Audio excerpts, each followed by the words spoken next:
Good evening. Good evening. Hopefully everyone can hear me. Henry, can you hear me for a start? Yeah, I can hear. Good, good. Sorry, my intro tailed off at the end there. I don't know if it's the weather or what, but everything just went a little bit funny. Henry, good evening. How are you? Haven't seen you for about 3 hours. How are you? Yeah, I'm good, mate. I'm good. I was just Good. obviously RIP to Jerry Springer. Has Jerry Springer died? Yeah, 79 years old. Do you know he was born in a tube station? I mean, no, I wasn't prepared with There this you go. information. There's your fact of the day. Obviously Wow. RIP and yeah. Well, That was okay, quite there you go, sad. everybody. So, if anything, we could end the show right now and end it with that information. Henry, I've got a stat for you. My stat now looks rubbish compared to your information about Jerry Springer. Do you know Tottenham Hotspur are without a draw at home in the Premier League for 26 games since December 2021? We've not Sheffield drawn. United. Pass. I don't have that information. It's just come up on my app. I was just checking some team news and some stuff, and yeah. Sheffield United. Wow. Jesus, 2020. I'm going to December say Sheffield 2021. United. All right. All right. Well, someone in the chat will probably find out for us. Welcome to everyone in the chat. Hope you all well. Unfortunately, Henry and I were unable to make it over to White Hart Lane tonight. So we thought we'd spend some time with you good people. We're going to be talking for an hour or so now. Then we'll be doing a bit of an intro for Henry's going to be doing a watch along. I'll jump on before the game. He'll have Lee Gunner on for the whole thing. And then we'll be doing a post-match analysis show on Henry's channel. Guys, let's start. Henry, let's start with this. Everybody, please smash the like button. Please subscribe to Henry. Please subscribe to myself. Henry is chasing down 11K, just over 100 away. And I am just over 200 away from the 5K. Henry, let me get rid of that background. Henry, we are playing Man United tonight off the back of a 6-1 slapping to Newcastle. One of the worst performances I think I've ever seen. And bearing in mind, I am old. What are you expecting to see from the players tonight with Mason in charge? And are these players capable of a bounce back?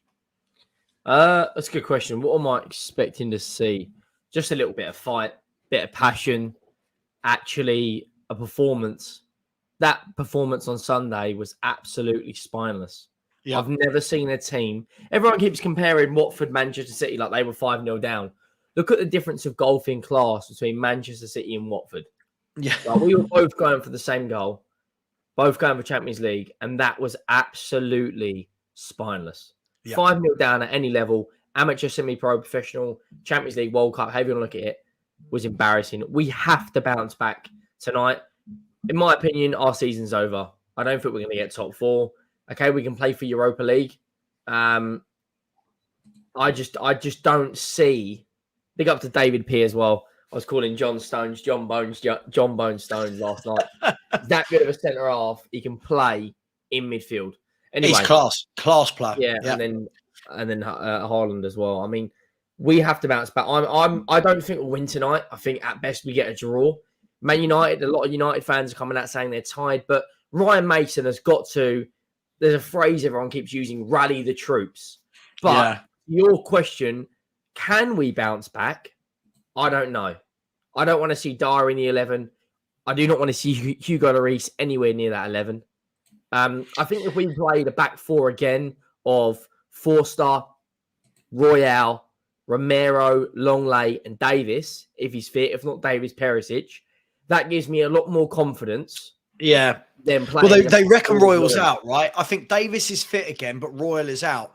So that would, again, worry me. Look, you know, I'm an advocate, as you know, of wanting a player back 4, but only if you've got 2 players that can play fullback, i.e. of course. Davis and Royal. I can't believe I'm saying that. Like, obviously, you want a lot better than that, but Davis and Royal are the 2 obvious that stand out as the only fullbacks at the football club. To play it with Pedro Porro and Ivan Perisic is just absolutely crazy. But would you go along with the feeling, Henry, that forget formation, forget 3 back, 4 back, 5 back, forget 10 at the back. Tonight, I just want to see some heart. We may well lose this game, but you want to see something that makes you think, okay, they do care, right? Surely that is more important than tactics, formations. That's what you want to see tonight, right? Yeah, of course. We just want to see something. There's has to be passion, desire, just everything tonight. Even if this is a Man United team that's played more games than any team in the Premier League. Yeah. Right? Just putting that out there. They've got a lot more quality than us, of course, in midfield. They're stronger at the back. They've got injuries, but I just think right now, if we did get hammered tonight, then I don't know what to say, because this Man United team is very up and down. 1 minute they're getting hammered by Liverpool and Sevilla. The next minute they're winning games. I think tonight I'm not expecting a win, and I think if you are expecting a win, you're crazy after last week's result. But I expect to see something. I think for me the biggest part of this game isn't going to be on the pitch. It's going to be the atmosphere in the ground. If it is toxic and it's when you can just feel the crowd is nervous every time we get Sanchez, for instance, is on the ball. We're like, oh no, it's that feeling, isn't it? I think that's going to be like that from minute one. If Man United get an early goal in the first 15 minutes, then the life's already taken out of this game. But if we start well, come out the blocks firing, get an early corner, for instance, or get an early shot on target, someone Højbjerg or Skip or Romero puts in a big tackle early doors, it can kind of lift the crowd. But I just think right now, we need that lift more than anything. More than anything. Yeah, it's a tough one, isn't it? Big up. I just want to say quickly, big up to Lewis. Lewis is 14. He's just had his 14th birthday. Don't know if you've seen him on my stream, Henry. He's the oldest 14-year-old I know. He's got all the stress of Tottenham Hotspur Football Club on his young shoulders. Yeah. Big up to you, Lewis. Listen, don't worry about that. Soon you're going to get to the age where you can go to pubs and you're going to meet girls, and all of this won't matter for a few years. So don't worry about that. You've got good things to come your way. And then you'll get to my age and have a mortgage and be married. And then all of these lines come out and you get worried about everything. Look, Henry, it's a difficult one, isn't it? Because I don't know if we're playing for anything now, if that makes sense. It's almost like the whole kind of top four European thing. It feels like, whilst both are achievable, Henry, it almost feels like most Spurs fans are of the opinion of, well, that's just a side issue now. It doesn't really matter. Everyone just kind of wants to get to the end of the season and regroup, right? Yeah, of course. I mean, you look at us right now. I've just got the table up. I can share it on the screen if you want. Yeah, go for it. Why not? There you go. If you just share the page. Yeah. So I just quickly, Shreyas, the reason I don't do the whole watch along is if I do it in the room where I stream, I have to watch the game on Sky Go, and I can't stand that everyone else in the chat knows what's going on before I do. What are we bringing up here? Let's bring this up. Okay, what's Henry showing us? So we're Henry, seventh, right? Obviously, we won last night. So even if we do lose tonight, we're still going to be seventh. But say we did lose tonight, Brighton they're going to have 3 games in hand on us. Right? Even Brentford are only 6.7 points behind us. 6 points behind us. Terrible math. Brentford got a big result last night, obviously the London derby, but we've still got to play Liverpool at the weekend as well. If we did lose to Man United Liverpool, which, let's be honest right now, is looking likely, and Brighton get a win at the weekend, it's a slippery slope. I think right now we're going to finish anything between 5th and 9th. Yeah, it's a tough one, isn't it? I mean, let's be honest. I think most of the season, for me, look, you know me, Henry. You know me better than, well, you probably know me better than anyone else on YouTube, right? I'm not a big one for, oh my God, we must get Europe, because I think that Europe, when you're in a mess, is a distraction. I don't see it as, if you're going into Europe thinking, hang on, we can win that, cool. But at the moment, I'm looking at Europe as a huge distraction of this football club, right? I get what you're saying, but at the same time, if we're not in a European position, what would be the pull to join Tottenham Hotspur Football Club? But what's the pull to join any? Let's be fair. Look how many. Chelsea aren't going to get Europe. You telling me players aren't going to join Chelsea? Yeah, but the mentality is different at that club to ours. They win trophies, we don't. Yeah, of course. But come on, man. It's like, Okay, look at it this way. Right? If we finish outside of the top 7, we finish 8th. I would question, is Daniel Levy going to spend the money that we all think he's going to? Probably not. Number 2, if we're not playing in a European competition, that's where all of the good players want to play. I get it. Brighton and Brentford have fantastic recruitment, and they will be able to attract players because they've got fantastic scouting networks, and they're pulling up players like who's the winger they signed from Germany. I can't remember what his name is now. Japanese player. Who? Oh, Mitoma. They've got scouting networks to find players like that. We don't. Yeah, so if we're not in a European competition, I'm on your side. I agree. I think as a year out of Europe would be fantastic to kind of detox and focus on getting the foundations in place to build from. Because at the moment we haven't even got the foundation. But the thing is where I'm coming from, and first and foremost, yes, get the likes up, people. I mean, how tight are you guys? Henry and I have just finished work, logged straight on the moment we finished work to do a show, and there's 168 people in here and 35 likes. That is tight. Yeah, let's get 100 ASAP. Come on, let's get the likes up. And if you haven't subscribed, please do. Come on, we're going for 5K. Henry's going for 11. Help us get there. Help us get there.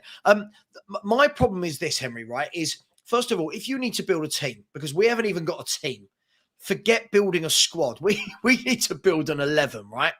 So my point is this: with the limited amount of what you can do in one summer, are we going to have enough in one summer to build a team that's going to play week in, week out? Sorry, every weekend in the league, and then every midweek in Europe, right?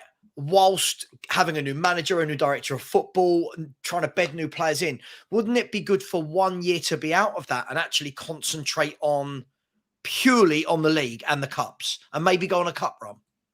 Yeah, I agree. I think my main, say for instance, we brought in a manager. So let's say Nagelsmann, right? There is a bit of news coming out, which I'm sure we'll talk on in a minute.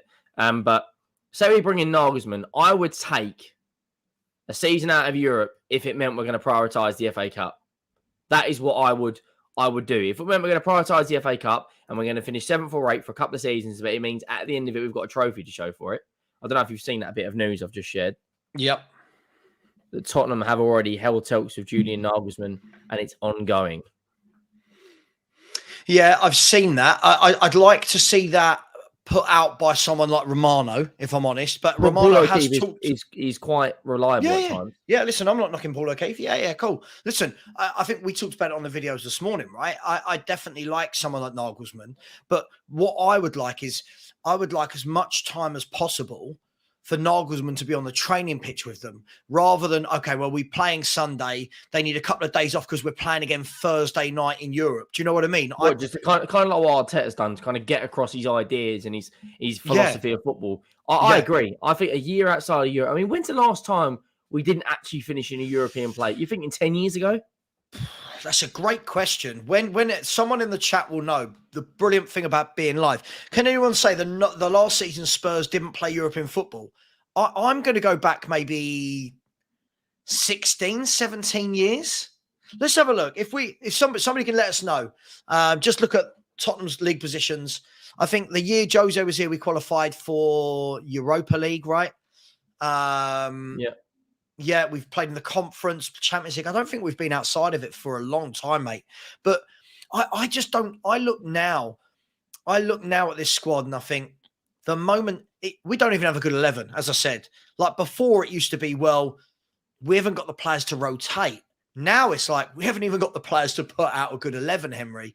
And unless you're going to go and buy 10 players in the summer of I'm not saying world class, but 10 players of quality or 10 players we want to build and grow with, I just don't see that Europe helps anyone other than Champions League helps Daniel Levy. I don't think there's that much money in the Europa League and Conference League, is there, to be of benefit? I think if you get 5th and 6th, you get like between 30 and 40 million pound prize money.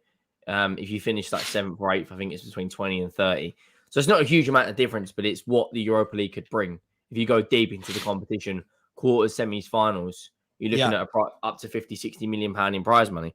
You know, that year we got to the Champions League final, just off the Champions League campaign, we earned 102 million pounds. Yeah. Well, look, I think we can both sit here and say, and anybody in the chat, let us know. Is anyone still confident, or maybe confident's not the right word? Does anyone actually believe we could still get a Champions League place? Because if we go back to, let me just bring up the league table on my app. If I look at the league table, Henry, a win tonight And we're 3 points off Champions League. And that is the crazy thing about this kind of absolute shambolic mess we're in, that we are still within touching distance of the Champions League. I think, listen, hang on. Even if we beat Man United and Liverpool, I don't think we'll get it. No, I'm not saying will, but we're in touching distance, right? Listen, I can see at most from Liverpool and Man United a point. And by the way, that point is not coming at Anfield. If anyone wants to know where that point might come from. Apparently Nagelsmann's going to be at the stadium tonight. Said who? Loads of people on Twitter. We're pushing very hard for Nagelsmann and everything is looking positive. After good talks, definitely aiming to get this sorted as soon as possible. Any talks around Rangnick isn't worth listening to until at least Nagelsmann is in the job. Thankfully, everything I'm hearing is sounding like it won't be another summer of 2021. Whilst Nagelsmann is the top choice, we aren't putting all of our eggs into one basket. There is still 2 or other candidates interested, with the Arne Slot being one of those. Well, listen, I mean, I'm not an IT cat, I'm just reading stuff, by the way. Yeah. I just want to say. Yeah. Would you take Arne Slot over Nagelsmann? Would you prefer Nagelsmann? What would be your preference? Arne Slot for me is a great manager. In his first year at Feyenoord, he got to the Conference League final where he lost out to Jose, one of the greatest managers of all time. He just got Feyenoord again to a Europa League quarterfinal where, unfortunately, he lost out to Jose again. Right, sod's law. I would take Arne Slot. I think he's a good manager. I mean, what's the budget you get to win the Eredivisie? 8 or 9 million? Peanuts, right? And to get that far in a European competition, I think that's great. But for me, it has to be Nagelsmann out of the two, purely because of the fact that he has managed clubs with. I would look at Leipzig right now and say they're quite in a bit of a similar position to us in terms of their goals top 4 to kind of build and grow like that, the same as ours. He did well at Hoffenheim as well. People can say what you want. He didn't succeed at Bayern Munich, but since he's left, they've fell off a cliff. Yeah. Tuchel's been knocked out of the German Cup by Freiburg. They've been knocked out of the Champions League by City. Okay, fair enough. City are a different beast this season. They're still going to lose. They are, but it still wasn't. It still wasn't Bayern Munich like performances, was it? You know, you would. I expected Man City to go through, but I couldn't believe in the ease in which they did. And Bayern have got players. Like when you look at some of those players on paper, they have got some players, right?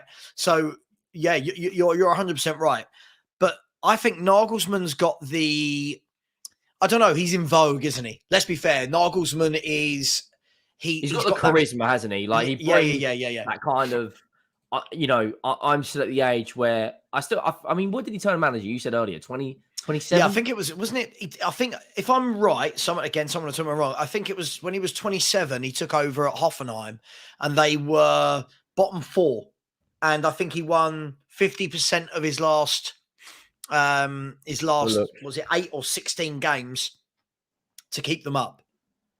So he's managed Hoffenheim from 2016 to 2019. He managed RB Leipzig from 2019 to 2021, where he did, in that time, knock out Man City's at the Champions League and us. But didn't they batter us like 4-0 at one point? Yeah, I'm pretty sure they did. Didn't they batter us? With Jose, wasn't it? Yeah, I remember that. I think we had like Dele Alli was up front on his own, if I remember rightly. Celto played. Kane and Son were both injured. It was like...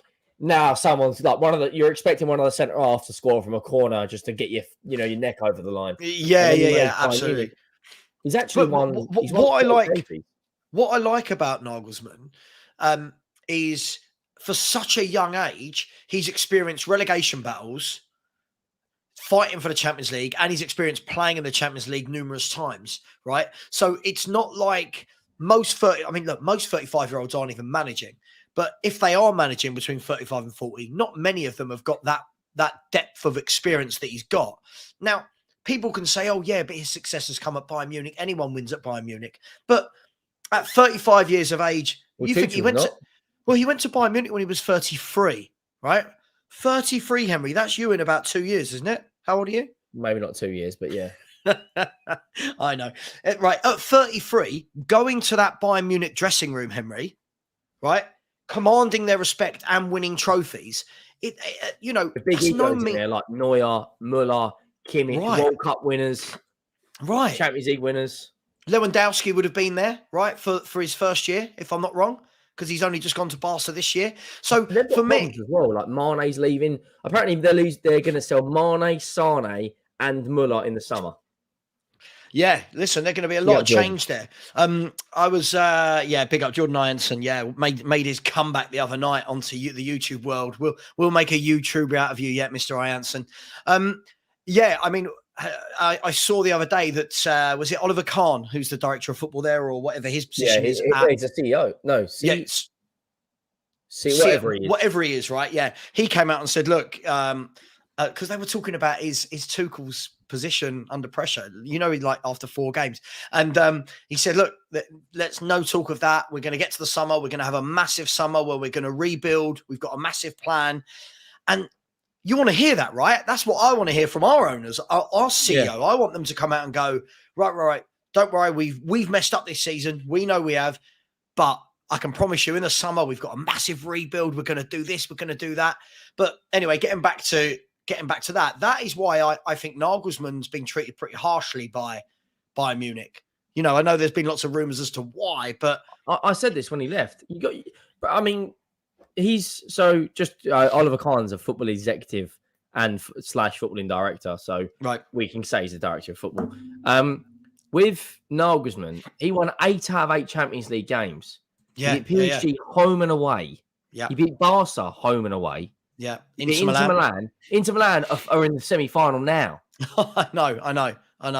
And then it just seemed really, really strange. But look, hey, that's Bayern Munich. Anyway, I would take Julian Nagelsmann. Let's talk about the Nagelsmann-Rangnick duo. Just before we do, guys, 242 of you in the building, only 78 likes, and no more subscribers. Subscribe, my people. I'm sure that all of you haven't subscribed. Please do. Just click the button and subscribe. Subscribe to Henry as well. I'll stop saying the word subscribe now. Henry, Rangnick has been talking. Rangnick's been his own PR machine this week, right? He's been saying, oh, yeah, great move for Nagelsmann to go to Spurs. If he does go, he's got to have a director of football beside him. As far as I'm aware, Ralf Rangnick has been a director of football working with Nagelsmann before and is available. What are your thoughts on Rangnick and Nagelsmann as a duo coming to Spurs at the same time? No-brainer. Absolute no-brainer. If he's available, I know he was working with Austria, wasn't he? He was the Austrian coach. He's brought in some absolute gems. He brought in the likes of, he built that Leipzig team, Konate, Upamecano. He signed both of them. He signed the likes of Kimmich as well. Yeah. He was influential to Smith Rowe's kind of his growth throughout his career. He was when he brought him to Leipzig, which not a lot of people know that. I think he would be massive with us. If you said, bring in both of them, right, who know how each other want to play the style of football, and we spend a year outside of Europe to actually coach these players, because coaching can improve players, believe it or not. Look what Arteta's got Granit Xhaka doing. 3 or 4 years ago, he was throwing the armband on the floor and everyone wanted him out. Mm-hmm. Now, look at Ben White.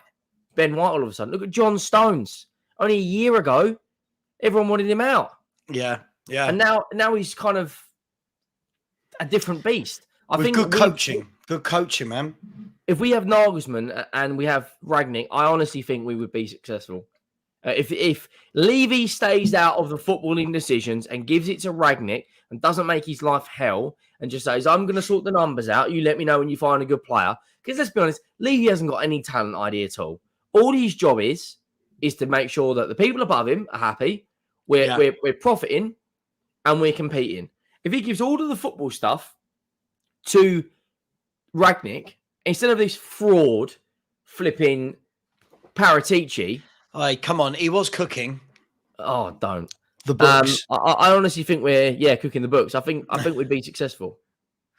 Yeah. I mean, I think what we talked about earlier on the videos we did was, it's not just that they'd be working together, we'd be bringing in them as individuals, if that makes sense. It's the fact that they've worked together before.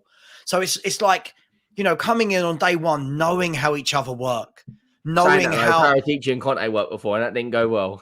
Yeah, but that was never for me. It was never going to work. The difference there is, for me, the difference is Paratici and Conte have never worked at a club like Spurs before, right? Nagelsmann has. Nagelsmann's worked at clubs like Hoffenheim, RB Leipzig, right? And RB Leipzig, if we look at them as the middle of his three jobs, what is it? Hoffenheim, Leipzig, Munich, right? Yeah. That's the job where he got the kind of where he rose to fame. Was RB Leipzig for the football they played. And that was the job where he was with Rangnick, right? So if they joined together from day one, you've got them understanding how each other play. Rangnick's got an understanding of, well, I know what Nagelsmann wants in a player. I know the formations that Nagelsmann's going to try and adopt. So I know who's going to fit in well. Look, it all sounds too obvious, which is why it probably won't happen. But will it be I can't believe I'm going to say this. Could Daniel Levy start to earn a few brownie points back if he implemented that? Or is it too late no matter what he does from this moment onwards?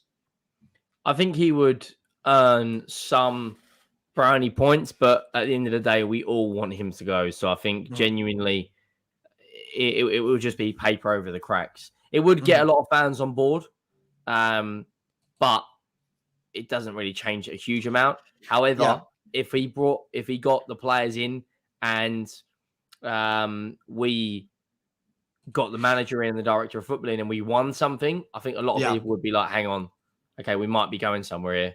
But I think with this now, he has no option. He has to act. He's come out for the first time in his career and said, I am responsible. Now let's start seeing that, show some accountability, and actually deliver some success at this football club rather than a League Cup, because lots of people don't consider the League Cup as a major honour. So these fantastic times we've apparently had, I'm still waiting to see them. Yeah, it's a tough one, isn't it? It's a tough one. Yeah, I mean, is there any other people you would like to see? Let's assume, I just want to, we're assuming, that's all this is, guys, by the way, hypotheticals. Let's assume that Nagelsmann comes in. Are there any other directors of football that you think would be good? Because we've been linked with the likes of Monchi at Seville. So he could bring back Lamela and Brian Hill with him. But is there, on a serious, is there anyone that you would like other than someone that I know we'd all like Paul Mitchell back, but is there anyone you'd like?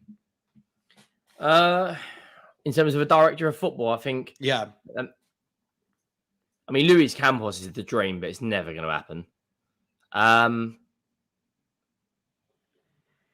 What I want may not necessarily be a director of football, but I want a scouting network. Do you know, apparently, just quickly while I'm here, Erling Haaland was signed by Rangnick at Salzburg.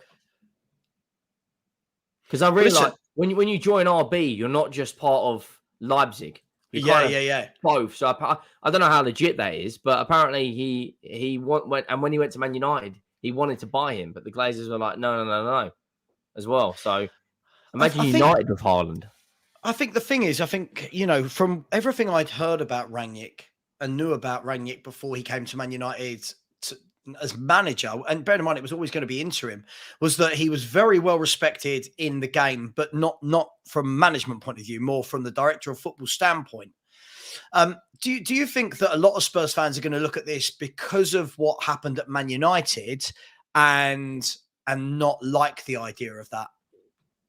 Yeah, but we can't judge someone off one stint, because then if we're looking at Jose, do we judge Jose's previous roles because he failed at Tottenham? I think right. No, of course. I think because he didn't have a great that Man United is a sinking ship, right? It was a sinking ship at the time. They had only got a Solskjaer, and they brought a scout, a director of football, to be a manager, where he's only managed one other club in his life before that time, right? It was never, ever, ever going to work. If they brought in Ten Hag and put Rangnick above, then now you're talking. Now you're cooking with gas.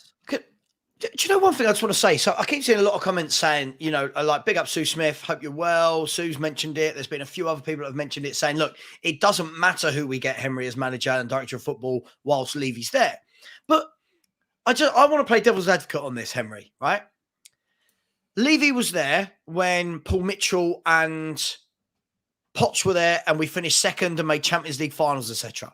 So it does show that with good scouting, it can be done. Now, Paratici, this is all the same point, by the way. Paratici spent a lot of money at Tottenham, right? As much as we talk about Levy, Paratici spent a load of money in 4 windows, right? If Rangnick and Nagelsmann between them had that same amount of money over 2 summers and 2 January windows that the Paratici had, and then Conte was part of 3 of those windows, do you not think it would be very different?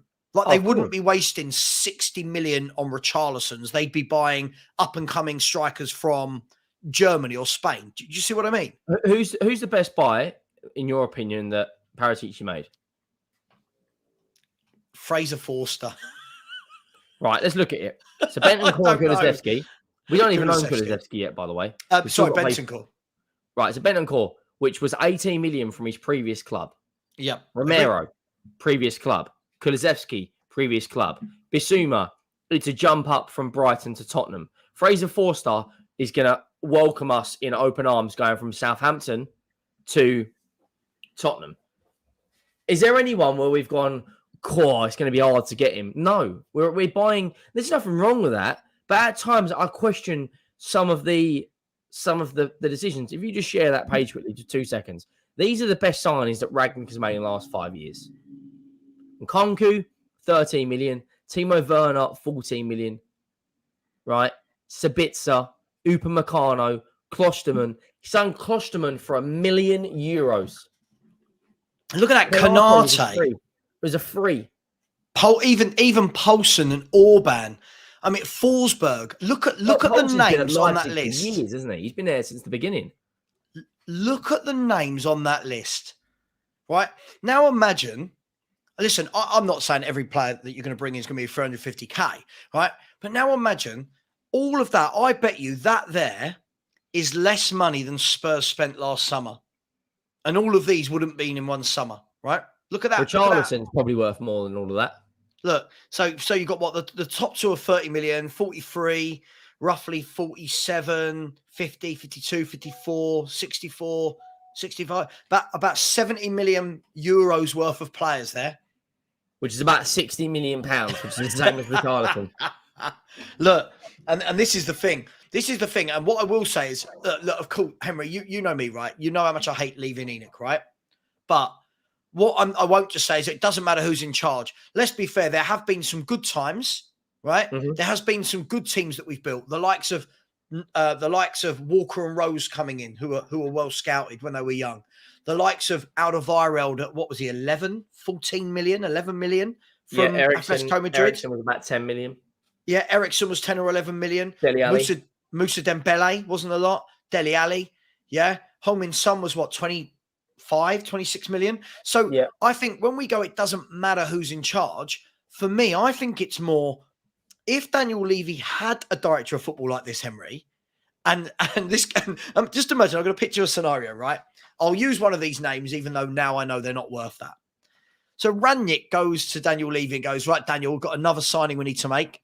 And he goes, who is it? And he goes, it's this guy, Nkunku from PSG. Who's that? No, don't worry about that. He's brilliant. How much? 13 million euros. Yeah, all right. Where do I sign? Right? Levy's not going to turn that down. So for me, I as much as I hate leaving Enoch, I do blame a lot of the directors of football as well for not being able. Hey, look, you can find the Bruno Fernandezes. Everyone knows about them. Yeah? Everyone knew about Jack Grealish.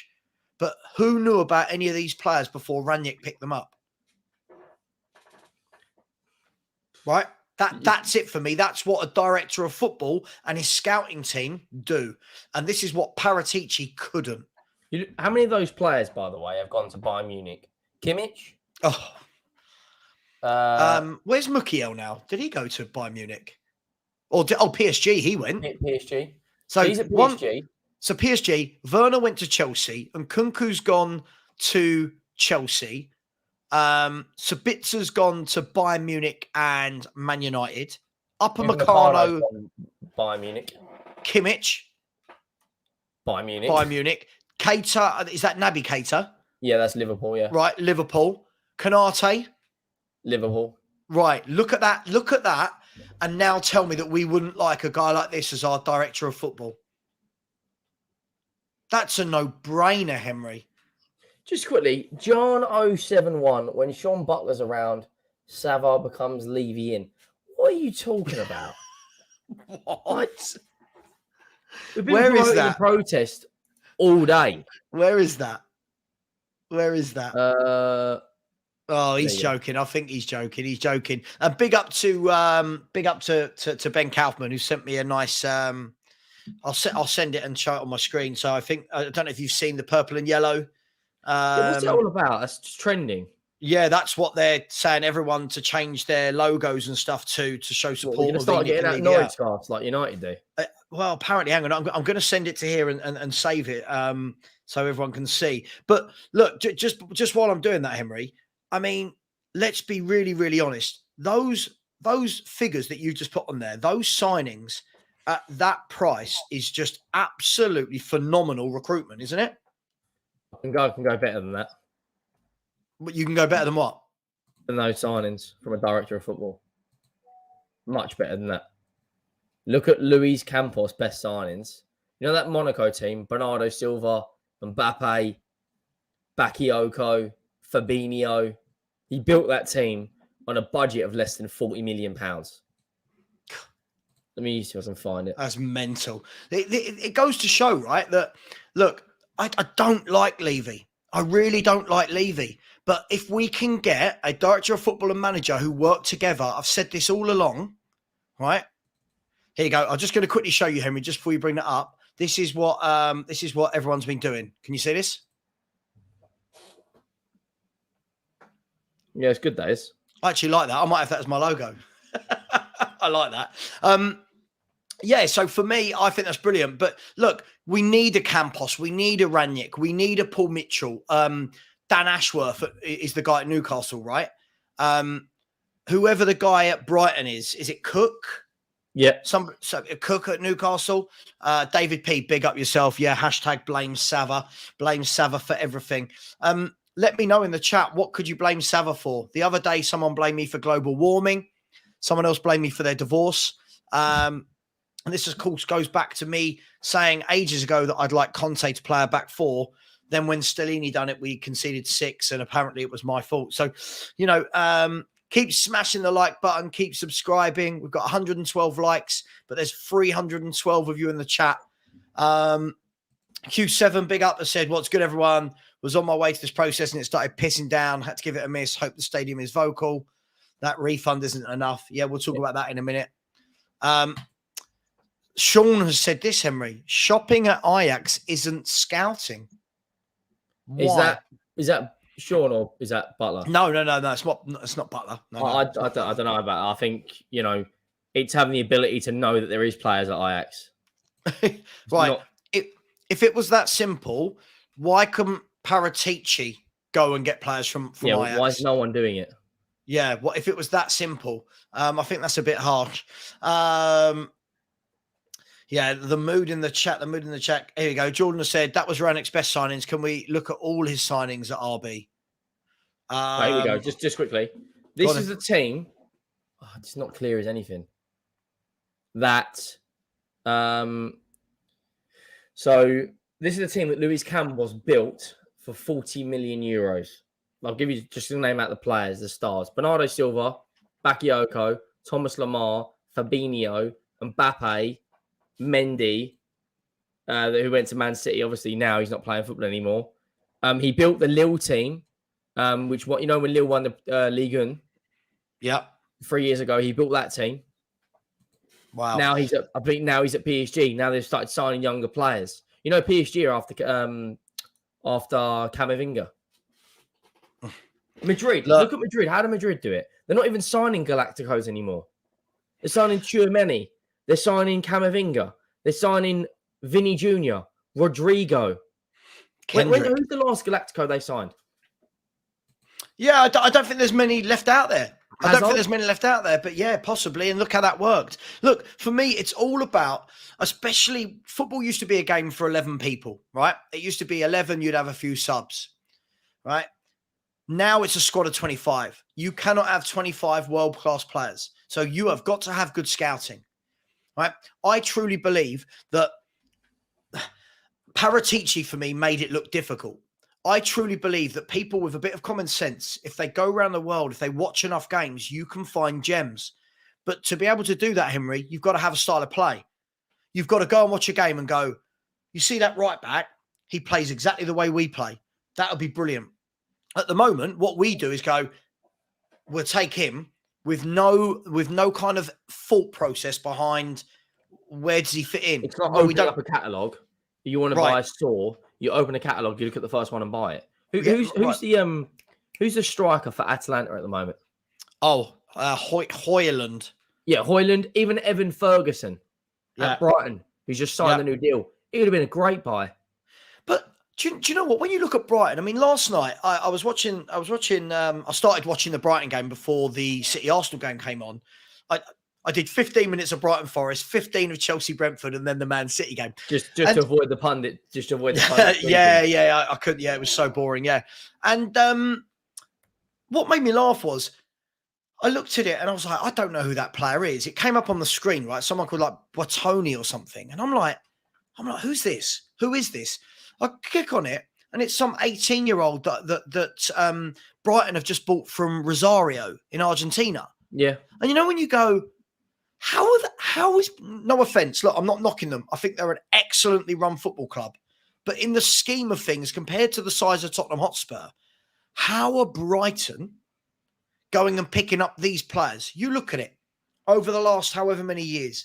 Yeah, Casado, their midfield last night. Casado, McAllister, and Evan Ferguson, Matoma, Mark Cucurella. Gems everywhere. Absolutely. And then they look at them even on. Before that, the likes of Dan Burn, Ben. I'm not calling him Ben White. Let's call him Ben Tand. Like you look at players like that they've Bissouma, another one. How are Brighton? If you look at the players they've bought and sold under the last 2 years, I bet it's less than 100 million. Yeah, what they've paid for players. Well, I tell you what, we've got less than a third of the people in the chat, Henry, have pressed the like button. It is well tight. Listen, welcome to everyone. There's 343 of you in the chat. Keep smashing the like button. Please subscribe to both myself and to Henry Wright TV. We try and keep it as real as possible. No gimmicks. And we'll be streaming pretty much, not just on this channel, pretty much right the way through from now until, I don't know, about midnight, Henry, really, when you look at it. So, yeah, probably like that. Please note that it does take a lot to put these things together. To talk all night is a long thing, and the risk we go through every day with our other halves to not get dumped is amazing. Yes, keep letting me know what I've done wrong. Gas bills, my fault, of course. Savva, I caused food to go off. Yeah, damn right. But it goes to show, Henry, to wrap up that conversation, good scouting. There are players everywhere. And you know, like what Brentford do, where they don't have an under 23s team, do they? They have a B team or a reserve team that go around like Scandinavia and places like that. It's the same as Brentford as well. Yeah. So, who did I say? You said Brighton. Oh, sorry, I meant Brentford. Sorry, Brentford. Going round to those clubs, playing against their B team and going, oh, hang on, let's scout this. This guy's good. Let's scout him for the next year. So why can't we? The summer and the January window, they sold Cucurella, Bissouma, Trossard, Maupay, Ostergaard, Matt Clark for a combined fee of £137 million. And they bought all of those players combined for 41. They then spent the 41 million on Estepan from Villarreal, Billy Gilmore for 8 million. And Enciso, who's I think he's from Ecuador. Like that's just the window. The window before that, they sold Ben White for 60 million, Dan Burn for 15 million, and made another 10 million in players. And they spent 30 million on Cucurella for 18 million. They then sold him for 65. They bought Mwepu for 23 million. Brighton don't buy bad players. You know that Union Saint Gilles, the Belgium team? Yes, yeah. They loaned out Matoma there for a year, come back. Now look at him. Mate, they do that all the time. Just quickly, by the way, someone who said, listen, please don't talk about other YouTubers in this channel. Sean Butler does not have Levy posts on the ceiling. What you don't like about Sean is that Sean challenges theories. Yeah. So Sean will challenge theories, and that's what we need. We need people to challenge other people so that debates can happen and that other viewpoints can be seen. Yeah. Because so just because he doesn't just scream Levy out doesn't mean that he's Levy in. He challenges people. Yeah, no worries. He challenges people. So yeah, people putting in there about Dunk and about Basuma. Donny Tavitz, sorry if I've got your name wrong, I said, why do you class Spurs as a big club? They aren't. Aston Villa are bigger than your dead club. I mean, Johnny, I don't know if you're 12 or whatever, but Spurs are obviously a club steeped in history that have been in the Champions League more times in the last 13 years than we haven't. So when we're talking about being a dead club, I think that's very, very silly. When we're talking about Aston Villa being bigger than our club, okay, well, let's see Aston Villa have some sustained Champions League football over the next decade. As much as I like to get stuck into Tottenham, I will defend them when I see silly things. Yeah, so look, all in all, Henry, they definitely need some scouting. They definitely need, but it needs patience. Before we talk about tonight's game in a bit more detail, it needs patience, Henry, because if Rangnick came in and Nagelsmann, for example, and then we bought a bloke from Union Berlin, who's, I don't know, a left back from Union Berlin for 3 million, and everyone's going, who's that? You've got to trust them. You know what I mean? We've got to trust them that they know what they're doing. Because a lot of people say because he's not for the Premier League, he's a shit player. Right. Which is not the case. Well, I'll challenge that theory. Let's look at Man City. How many of their players bought from the Premier League? Ederson? De Bruyne was from Wolfsburg. Right. So Ake was from the Premier League. Ake, Grealish. In their 11, Ake, Grealish. And Stones. Yeah, he was from Everton, wasn't he? There you go. Haaland, Alvarez, De Bruyne, Gundogan, Bernardo Silva. Kyle Walker as well. Walker and Morris, yeah. But my point is, look at how many players they've got that half of their 11. Yeah, exactly. Look, Henry, let's move on to tonight. Look, I'll be honest. Someone asked me today. I think it was you. It must have been you. I've only spoke to you today, really. What's our 11 going to be tonight? I have no idea formation. I have no idea whether he's going to come in and try and make a statement. I don't know whether that will be maybe Richarlison and Danjuma starting. Maybe it will be one of the youngsters coming in, maybe a Mundell or a Divine. What do you think we're going to see wholesale changes, or do you think we're going to see very similar to the 11 that played at Newcastle? I think we'll go back to a back three. Yep. I think they would have looked at that and think the fourth, we can't play a back four in this team.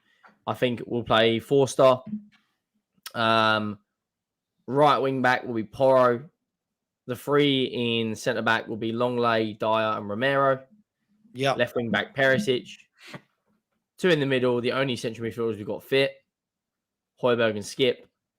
And then it'll be, I think tonight that he might start. But would you not? Let me ask you a question then. But you said the only two we've got fit. You've got Sarr.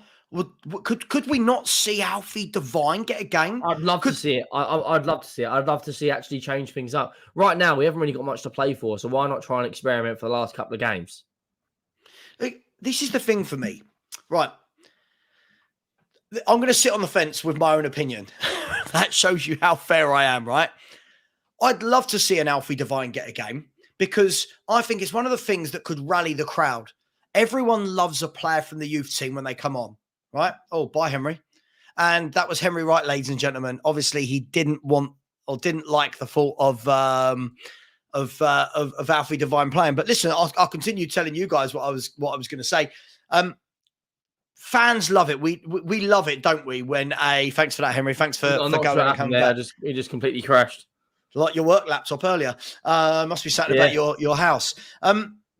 Everyone loves it when a young player comes on that hasn't really played. And I know we've seen Devine, maybe, I think against some team in the 10th division in the FA Cup a while back. But could it be two schools of thought. You get an Alfie Devine in, he shows some nice touches, does some nice bits, and the crowd gets up because it's like, hang on, we've got a player here. Or is it bringing him into a Baptism of fire? Into a cauldron of negativity, and we could ruin his confidence. We did that with Sarr last week, didn't we? Sarr started, we got absolutely humiliated, and then he subbed him off. That's done Sarr no confidence whatsoever. I'd actually go to a 3-5-2 tonight.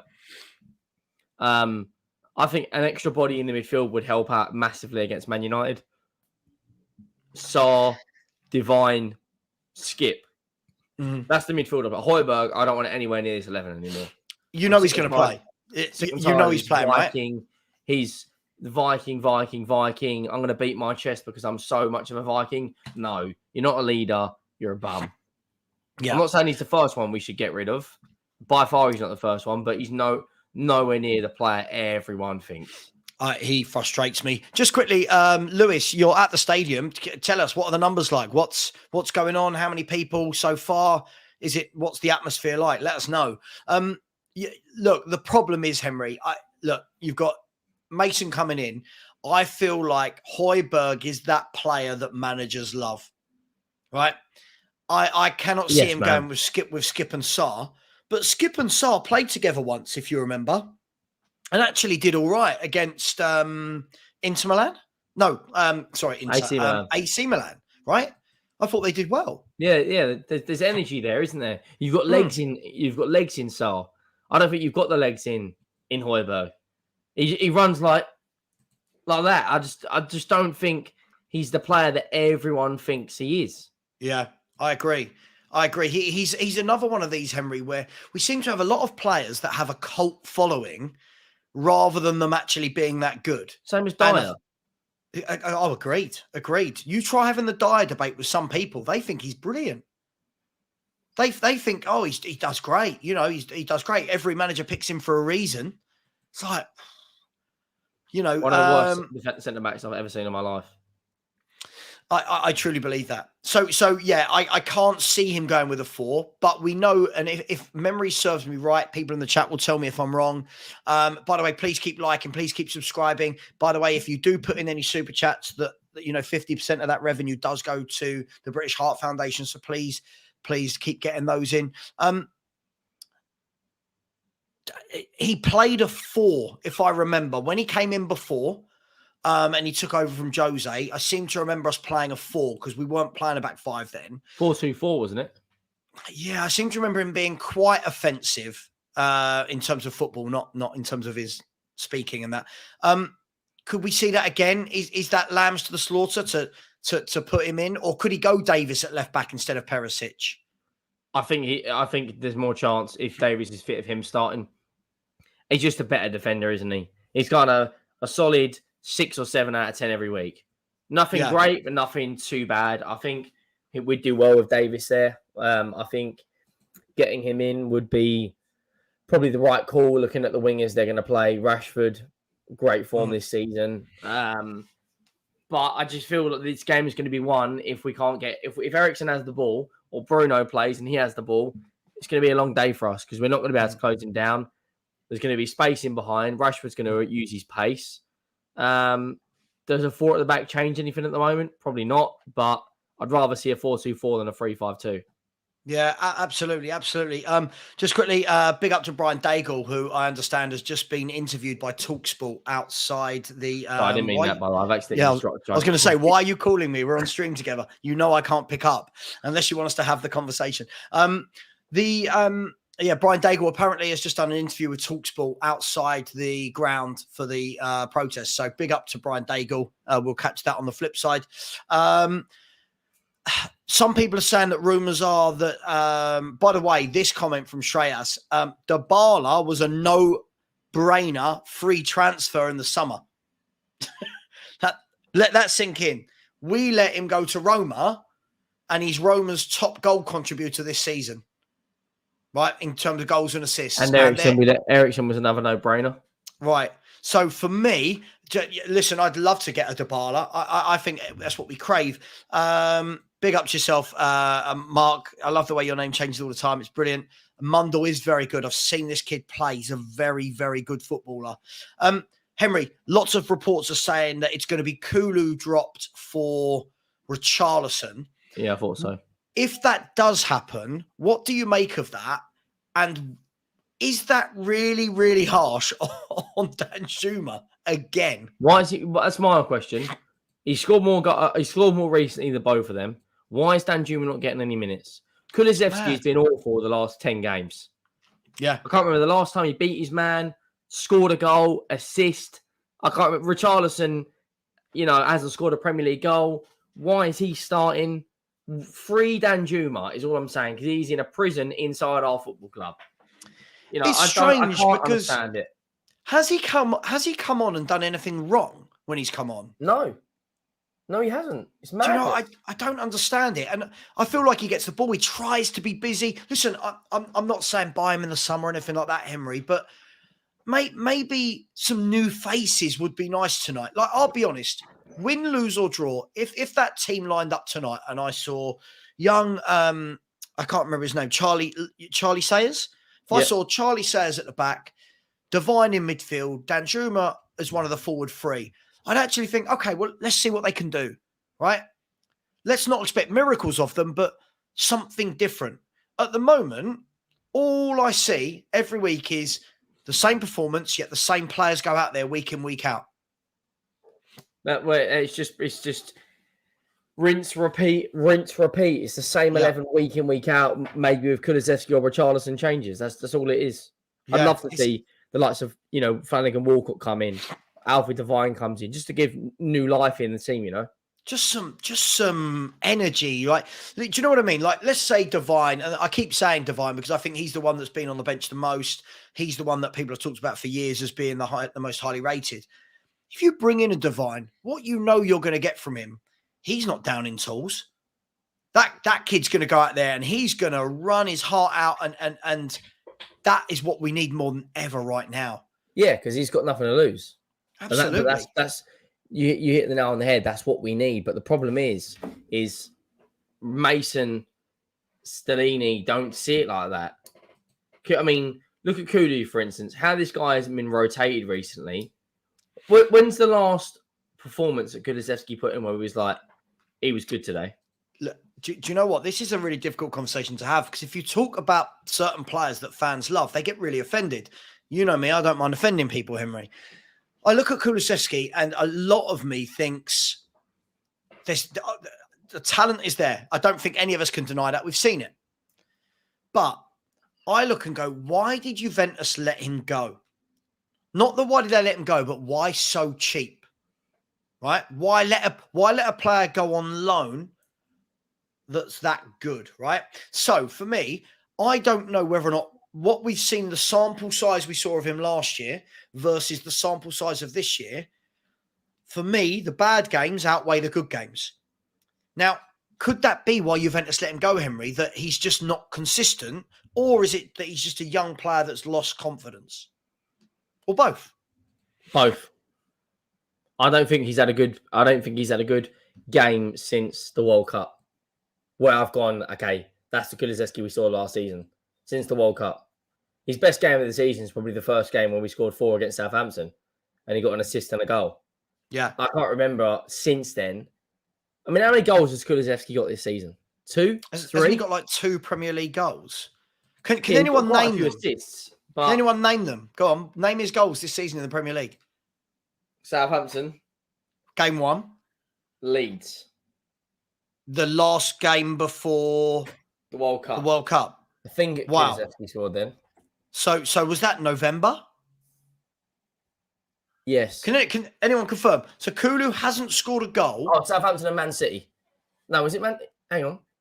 Man, that was last season he scored against Man City. Anyone let us know for sure. Man City away he's got. Okay, so that was what? No, February. Was that February or January? I think it was February. Beginning of February. All right. So he's nearly gone 3 months without scoring a goal. How many assists he got in the league this year, Henry? He has got This season, 2 goals and 6 assists. So he's got 8 goal contributions in 24 games. So we're looking at 1 every 3 games on average. So if you take out the last 7 games, I mean, it's not a great return when you look at recently. Overall, he's got 21 goal contributions in 42. So we're looking at 1 in 2. Mm-hmm. But, he did score in the last. It was Kulusevski and Emerson Royale scored. We lost 4-2, didn't we? Yeah, that was when I was in the mud at half time of your channel. Remember? Yeah, you was in the mud. Yeah, I was getting pelters, and then I was like, "Listen, we haven't won yet," and everyone's going, "Oh, we're brilliant." Blah blah blah. Yeah, 4-2 later. But look, it's a difficult one because we have conversations like this as YouTubers, right? Then he goes and scores a goal, and it'll be, "Oh my God, Savva and Henry said he's rubbish." I'm not saying he's rubbish. I just think it's really harsh how Danjuma's not getting a game ahead of somebody that is not playing well. And the argument that I hear from people is, well, Decky's the better player. Okay, he is. But if you're not in form, what incentive is there for A, Danjuma to train and work hard? And B, what incentive is there for Kulu to get better if he knows he's just going to play every game? It's the same as Son. Yeah. It's the exact same as Son. Right now, there's no competition. And this is why we need a better scouting network and a better direction going forward, purely because we have no depth. We don't even have an 11, as you said earlier. We've just got individuals trying to play as a team. If we had a scouting network, if we had a director of football and a manager on the same page, like Nagelsmann and Ralph Ragnick, you're laughing. Yeah. This comment here, that comment you just set up, it's harsh, but true. No, I agree. Listen, I think he's got a wonderful left foot. But for me, what I saw, look, it's really difficult to have this conversation because, look, the Newcastle game, I don't think anyone comes out of that with credit at all. Anyone. But what I saw from Decky in the first half, he would have been the first player I dragged off rather than Sarr. Right? I would have packed the midfield. And I'll tell you why. Because Kulu, they put a stat up, lost the ball more than any other player in that first half. And he'd lose it, and he just looked like, oh, I won't bother tracking back. But players like that don't get called out. Our defence, I'm not saying it's good. Our defence is bad, but they'll get called out all the time. Players like Decky, when he did what he did on Sunday, doesn't get called out. And that, for me, is where I feel it's just, fair is fair, right? The problem is you can't call a player right now because there's too much of an emotional attachment to that player. I mean, I'm the same as you. I don't really, if people don't like my opinion, I don't think that me saying how I feel should really affect your opinion. I think everyone's entitled to their perspective and their opinion. But I think right now you can call a spade, and Kulusevski is not performing at any point. Mm-hmm. This season, last season, 80% of his goal contributions through his Tottenham career was in the last 6 months of last season. Mm-hmm. Yeah, absolutely, Henry. If you've got, I'm gonna go for another 15. If you're cool with 15 minutes, and then we'll jump off. You all right? 10, yeah. Okay, cool. Oh, look at that. He's negotiating me down. Unbelievable. Just quickly, Unai Henry TV. I love that picture of you, Henry. I said, weird question, but what's with the dog profile pic? Henry, who's that dog? Frank. That's my Frank. That's my French bulldog. That's an image I've made of Frank, my French bulldog. So that's my baby. He's my boy. And my little Stewie was next to me, but the pug didn't quite work in the metal. There was too much going on. Okay, so are we expecting to see anything different tonight? Are we expecting to see emotion from the players? Are we expecting to see hard work from the first minute? Do you expect the first 5-10 minutes is going to be we come out and go at them? How do you think the game will pan out? Not the tactics, the game. I think Man United will dominate, and I think we'll be set up for the counter attack. I feel if they play a midfield of Sabitzer, Eriksen, and Casemiro, it's going to be a long day at the office for us, I'll be honest. If Bruno plays, he's got quite a good record against us, I believe. Yeah. I could be wrong on that. I think he scored a couple of times. I can see us just counter-attacking this game, playing for set pieces, but we've got to want to fight, and we've got to want to get a result. If we lose heavily tonight by 2 or 3 goals, we got no chance at Anfield. Yeah. No chance. Tonight is all about pride for me. It's all about pride. If we have to bounce back from Newcastle. You think we've won one of our last 5 games? Everton, Southampton, Bournemouth, Newcastle, and Brighton. Yeah. The only win we managed to get was Brighton. If we lose tonight, that'd be 1 win in the last 6. Anfield away, possibly 1 win in the last 7. I'm not trying to be doom and gloom, but I'm trying to be realistic. When's the last time we beat Man United? No, and do you remember what they did to us earlier in the season at their ground? Domination. Absolute domination. Even last season when Ronaldo got a hat-trick at our ground. Remember that? And then we sacked Nuno. Yeah, I remember, mate. Yeah, we got. Look, we've not we done well United there as well. Last season we lost 3-2 at Old Trafford. Yeah, I mean, I'll ask this. Only Spurs said it's okay to criticise Kulu, but he doesn't deserve the criticism the defence does. So let me ask you this: why? If we're criticising defenders for mistakes and conceding goals, isn't Kulu's job to score goals and to create? Yeah. If he's not doing that, why can he not be criticised the way the defenders can? It's the emotion. The only reason people are saying don't criticise Kulusevski is because of the emotional attachment. It's like Harry Kane. Harry Kane at performance level this season has been way off of it. Yeah. Way off. But because his numbers are still high, I'm a believer if you can criticise any player. You're entitled to your opinion. Me too. Even Erling Haaland. You could criticise him last night. I said, hang on, you only scored 1 goal out of the 9 chances you had. Half of them you put wider over the bar. He knows Erling Haaland, when he's gone back, he should have done better. I know they got the goal, but he, in his own brain, he's thinking, could have got a hat-trick tonight. Because that's the sort of player he is. Kulusevski should be worth criticising because he has stunk it out since the World Cup. Same with Kane, same with Son. Assist. I don't think, tell a lie, I don't think he has scored. I mean, there was a stat. I think he's got 1 goal in his last 17 games. Yeah. Look, I'm not... Listen, Kulu a new manager could come in. We could play a bit more on the front foot. We might go to a 4-2-3-1, obviously with different players, and you might see a completely different Kulu. A new manager might come in, put him in the hole behind the forwards. Listen, I'm not saying don't buy him per se, but what I am saying is he has been dreadful. And we're allowed to say that. Henry, this here, have we been affected by the World Cup more than anyone else? I don't know how people can say that because we didn't lose anyone for injury through the World Cup besides Bentancur. And Bentancur wasn't through the World Cup, was he? That was in January. Yeah. I think it's difficult, right? Because I think what was always going to happen this year with the World Cup, or last year, depending which way you look at it, was this season, I should say.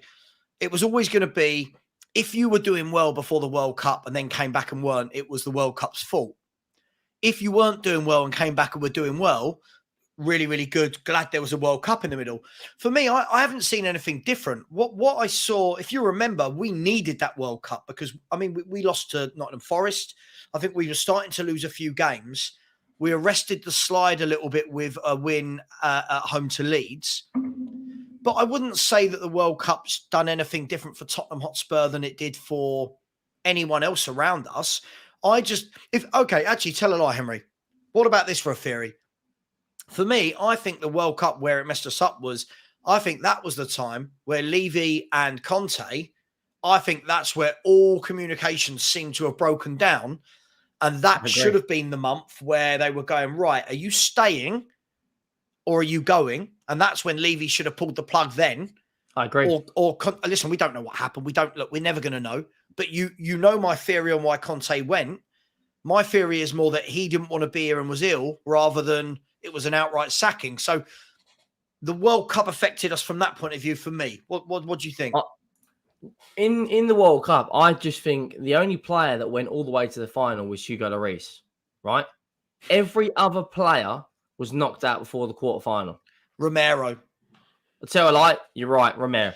And I'll tell you what, the World Cup's affected him. He has been useless. Right. So 2 players made the final. The rest of them were knocked out before the quarterfinal or before.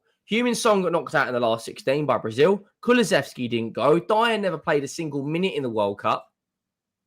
Right? Højbjerg didn't make it out of the group. Bentancur didn't make it out of the group. Yeah. Richarlison lost in the quarterfinals. Yeah. Who else is there to think? No one of real note. No Davinson one. Sanchez, Colombia didn't qualify. No, Papa Ben Sarr Davies, they played didn't get out of about the group, 5 did they? minutes. Yeah, so the only players that really got further into the World Cup was the goalkeeper and the centre half. So if you should look at teams like Manchester United, for instance. Yeah. Who had Verkhorst in a semi-final, Varane in a final, Martinez in a final. Spain got to a quarter-final. Yeah. Portugal got to a semi-final with Dalot and Fernandes. No one's complaining to Man United because they went and won a trophy. Yeah.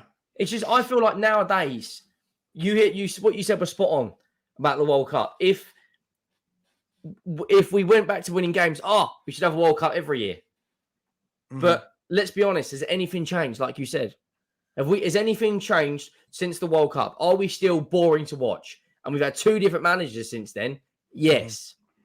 Yeah. I think it's interesting, isn't it? And listen, only Spurs, I get your point. But for me, it shouldn't be about just who's been here longer stinking the place out. If you are playing badly for me, I don't care if you were here last year, the year before. If you're here now, like Romero and Kulu, who are not playing well, like I'm going to say it, for me, we keep talking about this defence. In the last month or so, Romero has been the worst of our defenders. And that is not a popular opinion, Henry, because he was good last year and he won a World Cup. But his defending the other day against Newcastle, and as I said, forget whether he's in a 3 or a 4 or a 5, his defending with players running at him was disgraceful. Truly, and at Bournemouth, truly disgraceful. But because Dyer is bad and Sanchez is bad, apparently we're not allowed to put Romero in that bracket. It's because of the emotion again, isn't it? It's the only defender that's half decent. Our best defenders at Tottenham, in terms of defensive ability... Here we go. Go on. Is Ben Davies and Emerson Royale. Oh, good God. Good God, Ben Henry. Davies is probably the best defensive player we've got. How do you think about that? I can't believe, just quickly before I say what I'm about to say, people, I'm on 4,799. So we've had 8 subs throughout the show. If anybody of the 320 people in the chat would like to sub, please do. It really does help. Chasing down the 5K and one more gets me to 4,800. So please do and subscribe to Henry. How many are you away from 11K? I have no idea. Just over 100, something like that? 150, something like that, yeah. Perfect. So get over there. I'm sure you already Ben Davies said, sorry, don't agree. Okay, who's the best defensive player we've got? Be honest. Yeah, that's true. Do you know what? I miss this. I miss Ben Davies. That's how bad we've been at the back that I miss Ben Davies. I miss Royale as well. Royale's got more Premier League goals than Richarlison. This is always an interesting one, and we are going to wrap up in the next few minutes, but this is always an interesting one, Henry Wright. Now, I didn't mean Henry Wright as in your name. I meant Henry Wright. No, I just heard it in my head. I hear this a lot. Could Romero be suffering from having to play with Dyer and not a better centre half? Now, I get that when a goal is Dyer's fault. I get it when Romero, if he has to come over and cover for Dyer or Dyer slips and a goal goes in and we go, oh, that's not Romero, that's Dyer. But some of the defending, the individual defending that Romero's done in the last month or two has been so bad that I do not know how I can defend him. Like the first goal against Newcastle, I can't remember who it was, who ran into our box. Joelinton. He kept running and running and running. And Romero does this, Henry, with his arms behind his back. And what do you mean? Get side on, throw your body in front of him. No, just watched. It's you notice when a player is playing at his peak, everyone around him grows. And I look at the example of when Liverpool won the Premier League and all of a sudden the defensive partnership they had at the back was Van Dijk and what is his name? Liverpool. Yeah, he's not. Was it Joe Gomez? Joe Gomez, right? Yeah. My opinion, not a great centre half. Yeah, no. Position. He had a great year. He had a great year, right? Because There's a difference. Van Dijk was so good that year. Correct. Because Dyer is so poor, and equally this season Romero has been poor. The caveat is, we can't blame Romero because we like his passion. Yeah, Passion. You look at Zinchenko. I call it out for what it is. Good technical footballer, shit left back, terrible left back. Positional awareness is crazy, but it gives it all this. Gives it all trying to cuddle the players. Yeah. You're not Roy Keane or Patrick Vieira. You're just a passion merchant. And now that he hasn't got Ruben Diaz or he hasn't got Rodri covering him, he's now exposed constantly. It doesn't help that all the time he's playing left wing as well. Yeah, look, listen, as I said, we are going to wrap up in the next sort of 120 seconds or so. But yeah, listen, I'm not saying Romero can't be a good defender. But again, I think for me, Henry, this was a case of people going overboard again about a player with a short sample size. Right. And I think we do this a lot. So many people last year, do you remember it was, oh my God, Saka, Kulu is much better. Now look at the years they've both had, right? It's like, you've got to, for me, I want to see players do it year after year. I want to see, sometimes you buy a player and they've done it year after year, like Basuma. Basuma, for me, a top player that needs to play for a proper manager that will get the best out of him, right? But Kulu, another young player Romero, a young defender, everyone goes overboard. But listen, it is what it is. It's been a very crazy 48 hours, Henry. Started with Spurs losing 6-1. There's been some fun and games all over the place in the world of football. Nagelsmann. You've got Arsenal losing, and I've seen about 15,000 different memes and GIFs about them. And then we play tonight. So give me a score prediction, Henry. Everyone in the chat, just before we go, write your score prediction in. What's it going to be? Score tonight, Spurs versus Man United, 8:15 kickoff. What's the score? And smash the like as well, because we're only 20 likes off of 200. Score prediction. Yes, smash that like button. Score prediction. Tottenham 1. Manchester United 2 or 3. I'm going to go 3-1. 3 United. 3-1 United. I said to you earlier, my heart says 2-2. That's bad, isn't it? That my heart doesn't even say a win. Heart says 2-2, but my head I just don't think you bounce back that quick from that. I would love to be wrong. I want to come on your show after the game and say I'm pleasantly surprised. But I make a prediction though. Romero will be yellow carded between the 45th and 60th minute. I'm going to make a prediction that Christian Eriksen will score against us celebrate. Listen, I don't know about you, Henry. I've never understood this whole don't celebrate against your old team. Sod that. Well, it depends on the connection to the club. I wouldn't expect Gerrard to go back to Anfield and celebrate. Yeah.